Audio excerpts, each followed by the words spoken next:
There are a bunch of folks in Milwaukee tonight who are going to be late for work in the morning. As game one of the Eastern Conference Finals has gone to the Bucks, 108 to 100.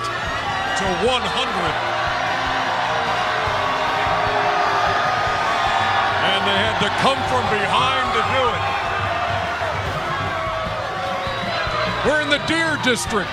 Milwaukee's cracking. Yes. Outside Fiserv Forum.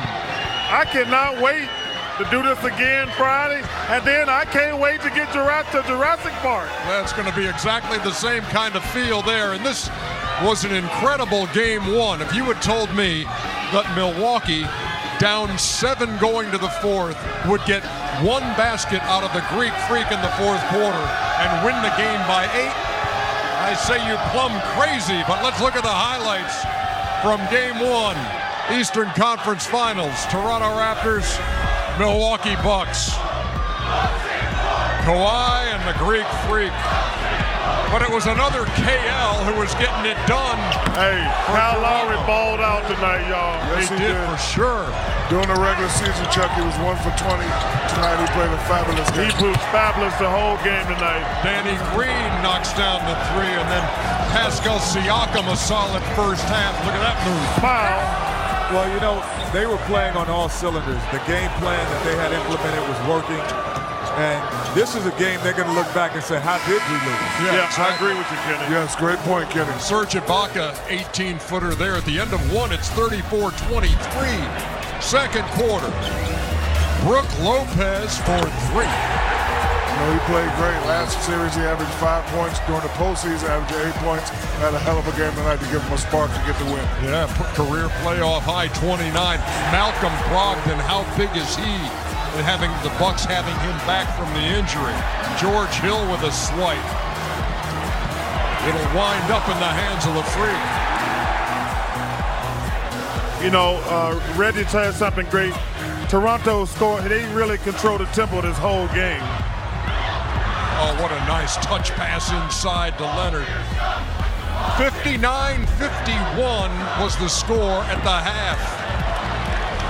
Eric Bledsoe finally showed up in the third quarter. He showed up in the third quarter, and that was the difference to me when they got the tempo sped up. That's when they really got going, got the crowd into the game. Finished. This team's a Chuck. He can do that whenever he wants to do it. But he doesn't do it enough, Shaq, because this team has got an awful half-court offense. Kyle Lowry throwing stuff in from Lillard and Curry range. Yeah, he was feeling it today. Yeah, he was showing those all the way from Villanova, Pennsylvania. And that's right at the end of the third quarter and made it 83-76 as Siakam converted. Brook Lopez, what are you doing way out there? Oh, that's his game. That's what he's doing. He's stroking it. He shoots a lot of those. Yeah, early in his career, he wouldn't shoot it. And sometimes I say that now, but not tonight. And props to Giannis for not trying to force it, for not trying to take over the game and trusting his teammates. I agree with you on that too, Shaq. Good pass. Great pass to Brogdon from Middleton. Chuck has said this many times. When you're at home, you got to believe in your guys a little bit more because they're comfortable at home.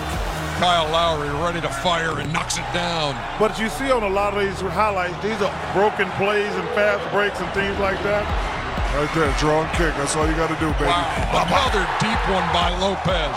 He was fired up tonight and should have been. Look at that, the crazed look in his eye as the Milwaukee Bucks come from behind. They were 13 down at one point and beat Toronto 108 to 100. Career playoff high of 29 for Brook Lopez. Kawhi Leonard with 31. Kyle Lowry 30 with 7 out of 9 from deep. Brogdon had 15. He outscored the Toronto bench all by himself. And the Greek Freak with 24, 14, and 6. Yep, you're yes, right. They are. Kyle Means are lit. The Mean Street's gonna be lit. Oh yeah. This is incredible. Feel like a rap concert out here. No question. Well, you're the only one who knows what that feels like to be on stage at a rap concert. I have performed with Wu-Tang and Dougie Fresh though. I have no idea. I have no idea what you just said. I can't even hear you in this.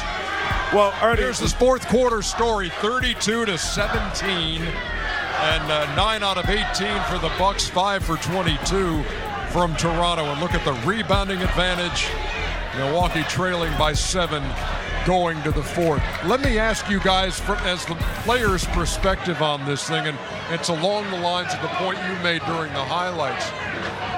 This game was right there to be stolen by Toronto. Are you encouraged that you played this way or discouraged that you let it get away? This to me, this dictates if you're a champion or not.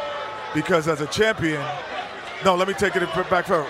If you're not a championship team, you're discouraged because you're like, we did everything to win and we didn't win. Except and then now you get nervous. But as a championship team, you say, oh, all we have to do is finish them off because we did everything to win. So this dictates if you're a champion. Your mentality dictates your championship attitude. And I just go ahead. You don't think your attitude dictates that? No, players dictate that. Your attitude as a player. No, the players dictate who wins. Listen, I don't get it. I don't understand what you mean by that. Toronto outplayed Milwaukee tonight, right? And they made 2-minute mental mistakes. And the Bucks played bad. Let's be realistic. The Bucks played bad. Until the fourth quarter. And if you outplay a team on the road for 3 quarters, you should win the game. But to me, this is why Milwaukee is going to win this series. They don't have to play great. Kawhi has to play great, and he actually got some help tonight. Yeah, Kyle Lowry going for 30. And Siakam played pretty good. But you see, Milwaukee have more weapons. Giannis did not have a great game, but all those other guys, they're better than to Toronto's bench. But what this does for Milwaukee, when your superstars don't play great and the others rise, again, Brook Lopez, last series averaging 5 points, in the postseason averaging 8 points. You give him the confidence to get 29. He got when 30. They get on the road, he's still going to have that same confidence. Let's hear from Mike Budenholzer after Milwaukee's Game 1 win. The way that the guys competed and got after it defensively in the second half, and particularly the fourth quarter, just stands out to me. And, the depth, Malcolm coming off the bench and playing the way he did, and just all the different guys we get contributing. And then obviously, big game from Brook on both ends of the court. And, we feel like we can get better, to get this win after, pretty significant days without playing. I think hopefully we'll be better between now and Game 2. Matt Velasquez, Milwaukee Journal-Sentinel. But is this the best you've seen Brook play, just in all facets of the game, getting inside, shooting from outside, and playing defense?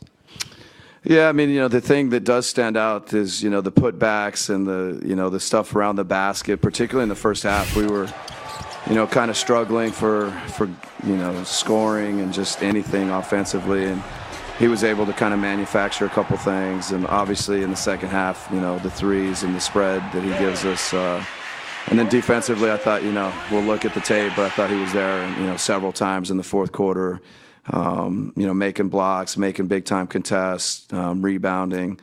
Certainly in a big moment, that was a great Brook Lopez tonight. Eric. The great people of Milwaukee are having the time of their lives on TNT. Yes, right they now. are. Here's a little nugget on Brook Lopez for you that I had made when the playoffs started. First 368 games of his career, 0 3-pointers made. Next 349, 436 3-pointers made. The guy changed his approach, changed his game, and today he changed Game 1 of the Eastern Conference Finals. Back with more on Inside, presented by Kia. After this.